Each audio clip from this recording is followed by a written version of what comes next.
Adrian woke with a start, his breath ragged, his body covered in cold sweat. The sound of an old clock ticking echoed faintly in the distance. He looked around, still caught between the haze of sleep and wakefulness. His room was dark, save for the sliver of moonlight filtering through the window, casting eerie shadows across the walls. The clock was there, but it wasn't. He swung his legs off the bed and sat up, but a strange heaviness filled the air. It felt as though the room was pressing in on him, suffocating him. The sound of the ticking grew louder, but it was distorted, unnatural. A cold draft slipped through the cracks of the window, sending shivers down his spine. Adrian tried to steady his breath, but the unease was palpable. Something was wrong, something he couldn't yet place. He stood up and made his way to the window, but when he pulled the curtains open, there was nothing but a blank, swirling mist outside. A deep sense of dread gripped him. The ticking continued, relentless, steady, but no clock was in sight. The more he listened, the more it felt as though the ticking was coming from within his own mind, as if it was part of his own thoughts. Then a chill shot down his spine. Something shifted in the shadows.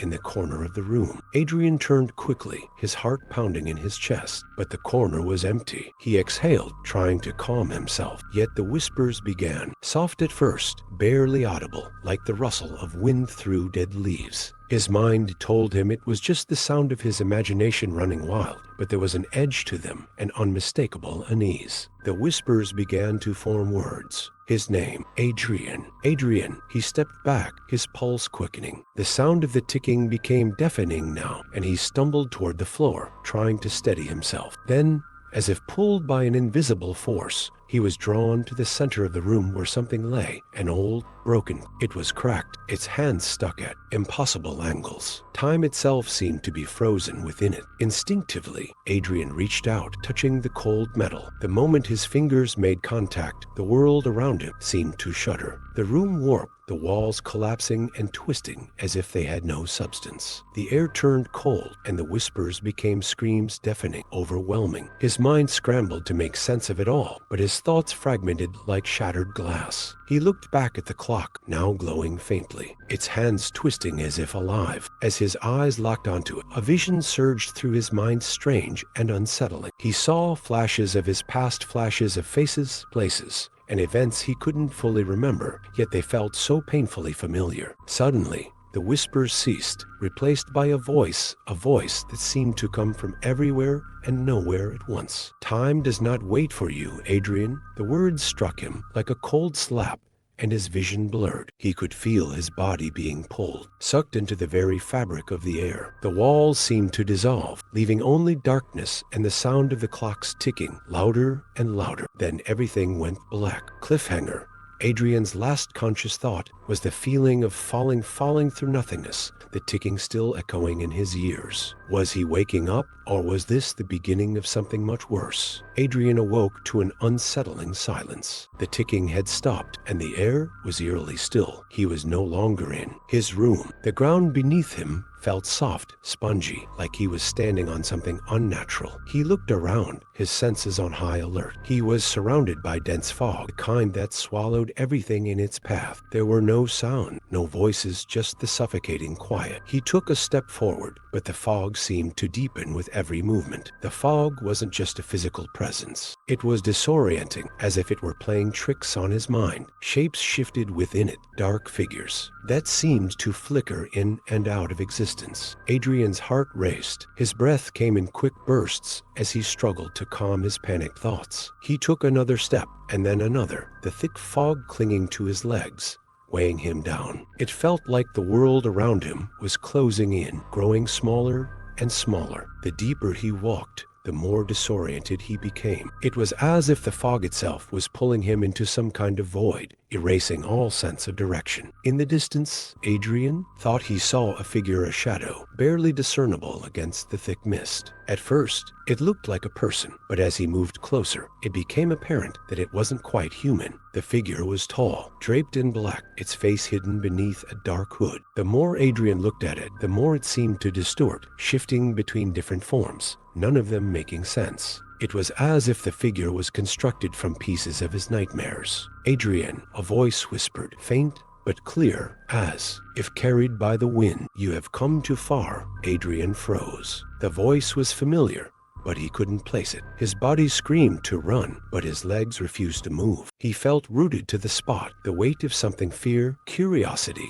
or perhaps both, keeping him there. The figure took a step forward, its movements jerky, like a puppet on invisible strings. As it drew nearer, Adrian's mind raced. There was something inherently wrong about this being, something that defied logic, but Adrian couldn't look away. His mind kept screaming that he needed to escape, that he needed to run, but his feet remained firmly planted. "Come closer," the figure said in a voice that sent chills down Adrian's spine. "The answers you seek lie within your past." Adrian felt a surge of dread. The figure's voice felt like it was inside his head, filling every corner of his mind. He tried to speak, to ask what the figure meant, but his voice caught in his throat. He reached out, but the moment his hand came close to the figure, it vanished, as if it had never been there at all. Adrian stumbled back, disoriented, his chest tight with panic. The fog closed in around him, and the whispers from before began again, faint at first, but growing louder with each passing second. Cliffhanger. Adrian turned, desperate to find some escape from the growing darkness. But the fog had changed now. It was no longer fog. The ground was soft, and the shapes he saw shifting in the distance weren't shadows anymore. They were reflections of his own past, twisted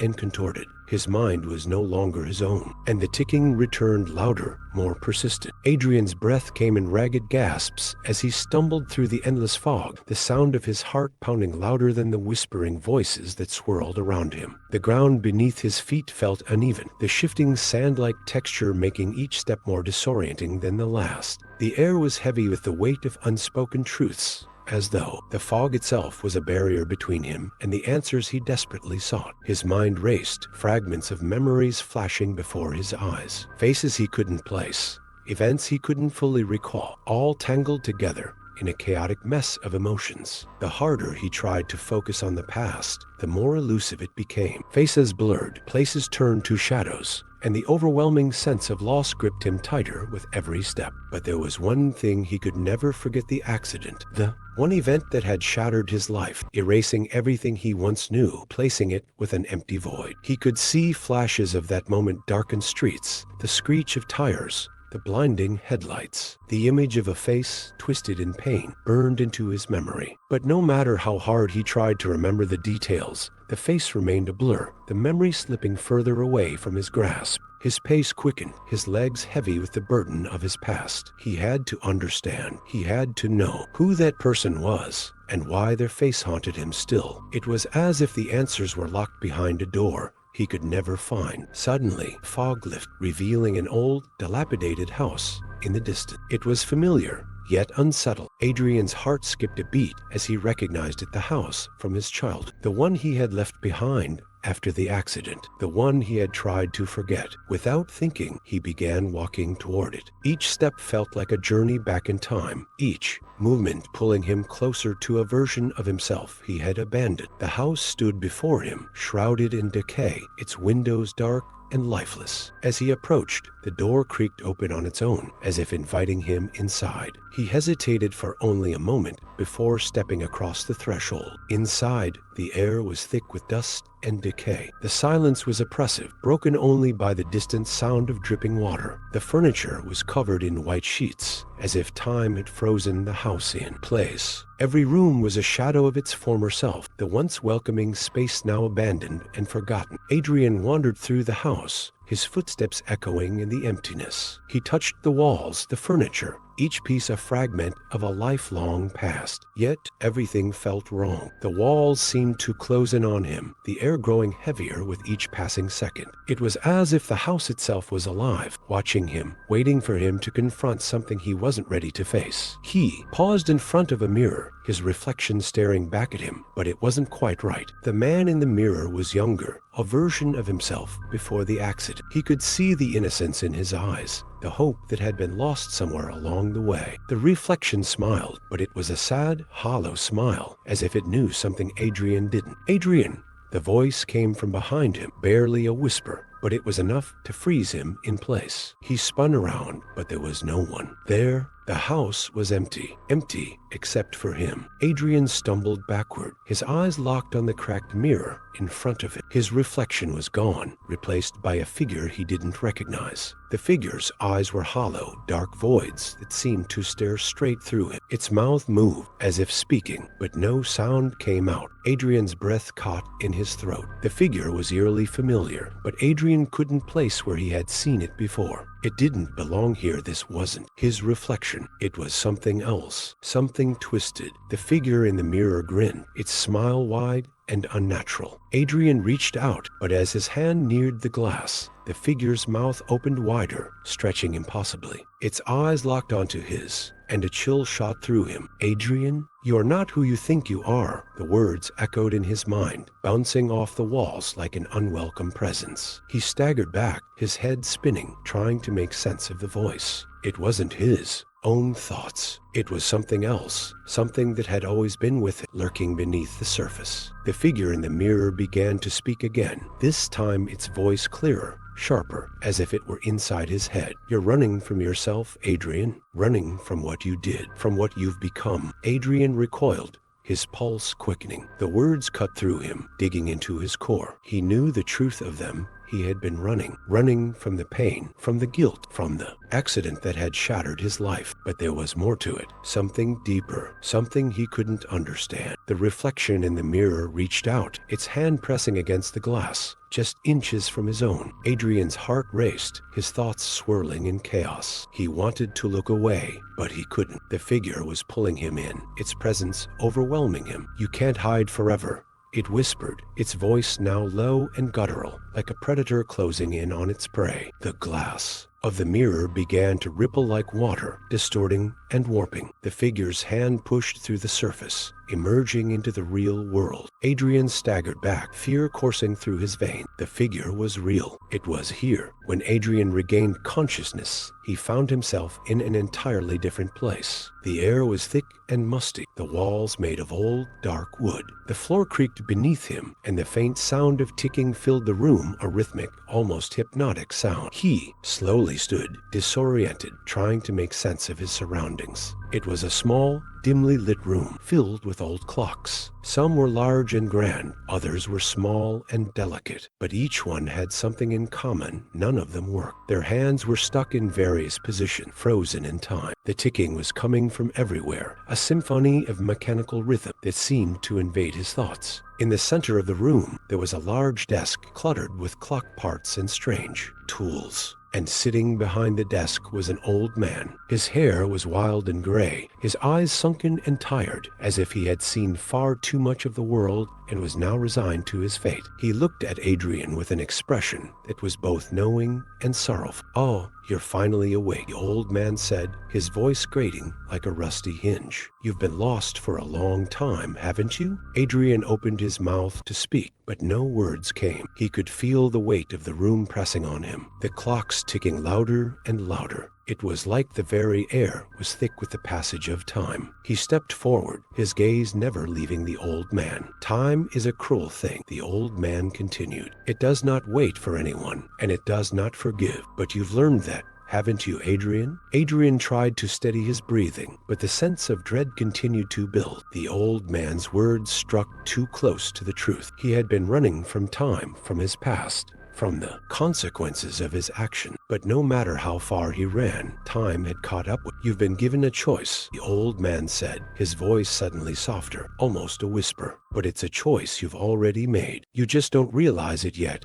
Adrian stared at the clock on the desk, its hands moving backwards in an unsettlingly slow motion. The ticking reverberated through his skull, each second louder than the last, a constant reminder of the time he had wasted running from himself. The clock's face was cracked, its glass warped, as though it had been through 1,000 cycles of time and had broken under the weight of its own passage. The old man's gaze never wavered, his sunken eyes fixed on Adrian with an intensity that made the room feel even smaller, like they were both trapped in some unspoken ritual. Adrian could feel his chest tighten, the weight of this moment crushing down on him. He reached out hesitant, his hand trembling as it hovered above the clock. His fingers brushed against its cold, smooth surface, and a jolt of energy shot through him. For a moment, he thought he saw something flicker, his reflection, distorted and grotesque, staring back at him from the broken glass. Time is a web. The old man's voice came again, distant but clear. Each choice you make,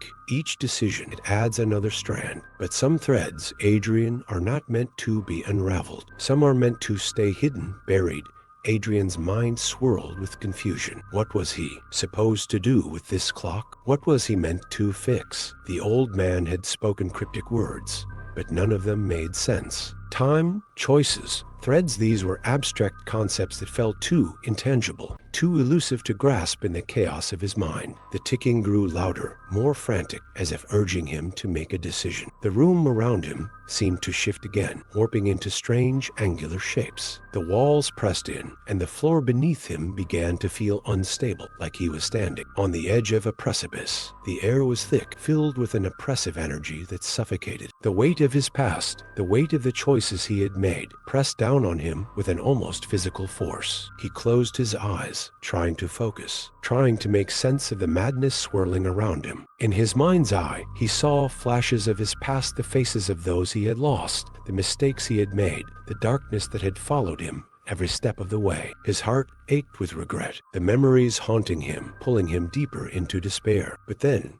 something changed. The image of his past began to distort, twisting like a flame being blown by the wind. The faces, once familiar, became distorted, unrecognizable. Adrian felt a surge of panic rise in his chest. What was happening? What was he seeing? The old man's voice cut through his thoughts. "You're not here to fix time, Adrian. You're here to face it." Adrian opened his eyes, his mind racing. He realized then that the clock, the old man, the strange room, it was all a manifestation of his own guilt, a reflection of the chaos he had created in his own life. The threads of time were not just abstract concepts, they were the choices he had made, the paths he had taken, and the consequences that had followed. The clock was not a puzzle to be solved, it was a mirror, reflecting the truth he had been running from. The room around him began to tremble, and the ticking grew louder still, an overwhelming crescendo that threatened to crush him. Adrian felt the weight of his past pressing in on him, but now it didn't feel like a trap. It felt like a chance, an opportunity to confront the darkness that had consumed him. He reached forward, grasping the broken clock. As his fingers closed around it, the hands of the clock stopped moving. The world went silent. Adrian's footsteps echoed through the void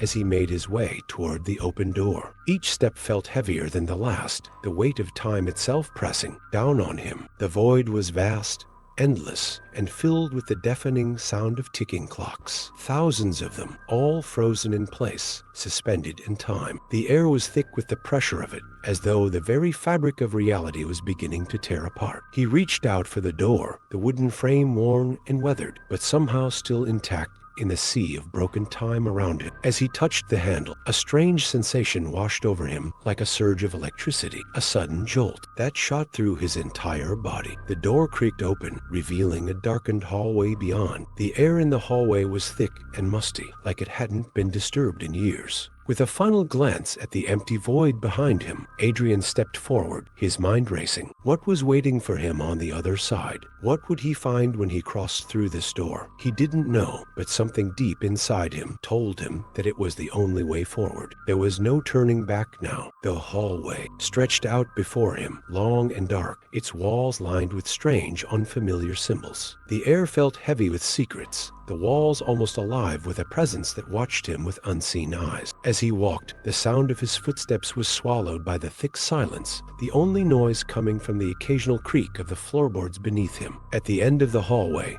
Adrian saw a faint light, a soft glow that seemed to pulse in time with his heartbeat. He walked toward it, drawn by some unseen force. As he approached, the light grew brighter, and the walls around him seemed to shift as though they were folding in on themselves. When he reached the source of the light, he found a small, circular room. At the center of the room stood a pedestal upon which sat a single object, a small, ornate clock. It was different from all the others he had seen. Its hands moved slowly, but with purpose. The clock was intact, its face pristine, as if it had never been touched. Adrian stepped forward, his hand trembling as he reached for the clock. The moment his fingers made contact, a wave of energy surged through him, a violent shock that nearly knocked him off his feet. The room around him began to tremble, the walls warping and bending as the clock's hands began to spin faster and faster. When Adrian opened his eyes again, he was no longer in the room with the clock. The air was different, strange and heavy, as though he had crossed into a different world entirely. He felt disoriented, like he had been pulled through time and space itself. The world around him was dark, but there was a faint glow in the distance, like the light of distant stars. He stood up, his body aching, his head spinning. The ground beneath him was solid, but it seemed to pulse with an unnatural energy. He looked around, but all he could see were endless stretches of blackness. The only thing that stood out was the faint light ahead of him, drawing him in. Adrian took a step forward, his heart racing. The further he walked, the more intense the pull became. It was as if the light was calling to him, beckoning him closer with each step. The air was thick with tension, and every step felt like it took him deeper into an abyss. As he approached the light, he began to hear whispers again, soft at first, like a distant murmur. But the more he walked, clearer the voices became. They were familiar, voices he had heard before. His mother's voice, his father's. And then, in the distance, a voice he couldn't quite place, one that was filled with pain and fear. The light before him grew brighter, illuminating the faces of those who had been lost to him. His mother smiled at him, her face warm and kind, but the smile quickly faded, replaced by a look of sorrow. She reached out toward him, her hand trembled. "Adrian, you've been running for so long," she said,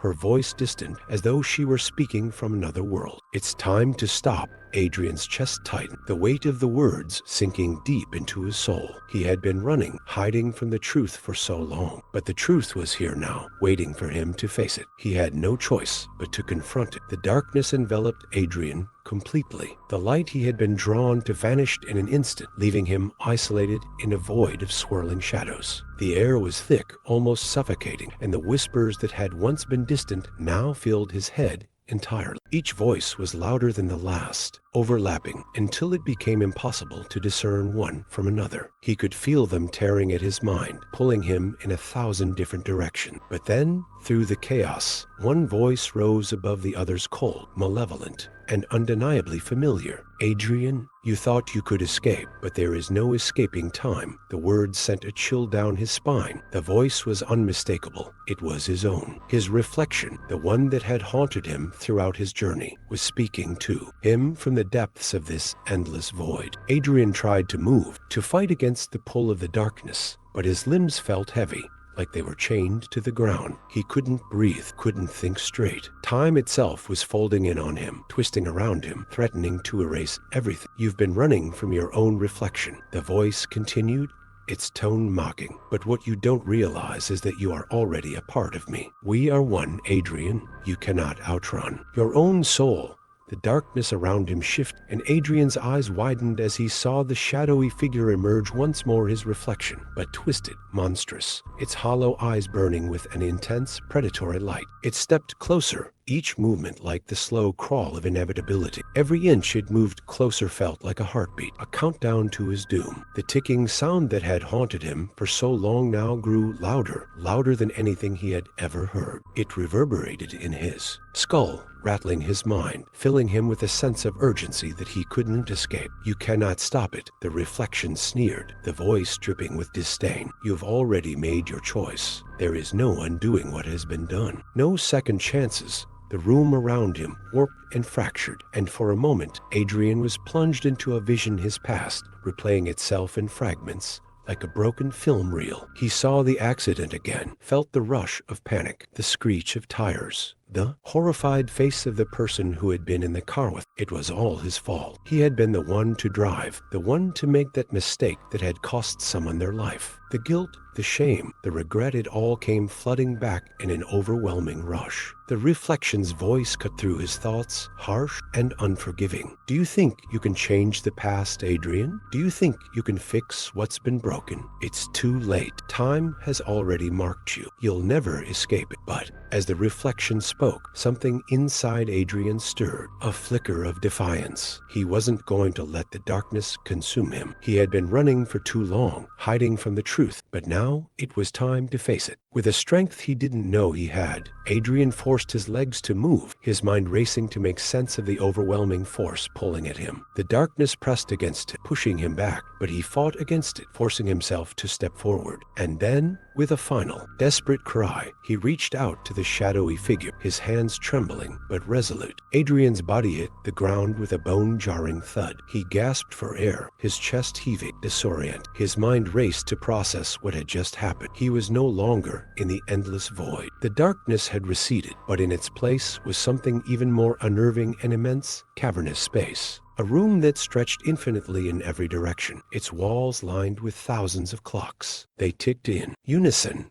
creating a rhythmic pulse that reverberated through the air, drowning out everything else. For a moment, Adrian just lay there, trying to gather his bearings. The air around him was thick, heavy, almost tangible, like the very fabric of reality was warping. The clocks, they were everywhere. Some were huge, towering over him, their hands moving erratically, as if they had no regard for the passage of time. Others were small, delicate, their faces cracked, their hands frozen at impossible angles. Each one seemed to reflect a different version of time, chaotic, fractured, endless. Adrian sat up, his heart racing. There was something in the air, something primal that he couldn't name. The space felt wrong, distorted, like it was both everywhere and nowhere at once. The ticking of the clocks was maddening, like a constant reminder that time was slipping through his fingers. As he stood, his mind still clouded, he heard a faint sound, a whisper, barely audible over the cacophony of ticking clocks. He turned, and there, standing in the center of the room, was the same figure he had seen in his reflections, the twisted version of himself, the shadow with hollow eyes. "You've come far, Adrian," the figure spoke, its voice low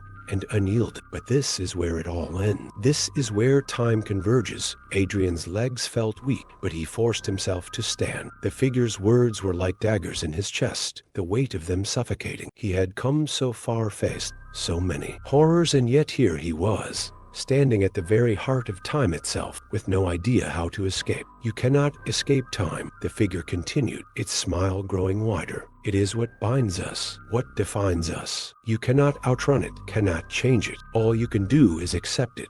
Adrian's mind raced. He wanted to scream, to lash out, but the words of the figure were true, weren't they? Time had always been his prison, the thing he had been running from. Every choice he had made, every step he had taken, had been influenced by the ticking of the clock, the endless march forward. But then, something inside him stirred a sense of understanding. He didn't have to run anymore. He didn't have to be controlled by time. It was time to face the truth, to accept his past and his future. The figure may have been right about one thing: time was the force that bound them together. But that didn't mean it had to control him. With newfound resolve, Adrian took a step forward. He reached out, not to the figure, but to the countless clocks that filled the room. His fingers brushed against their cold faces, and in that instant, he felt something shift, like the clocks were responding to his touch, their hands moving in sync with his heartbeat. The ticking slowed, then stopped altogether. The room fell into an eerie silence. The figure's smile faltered. "You cannot," but before it could finish, the world around Adrian began to crumble. The clocks shattered, their pieces falling like dust,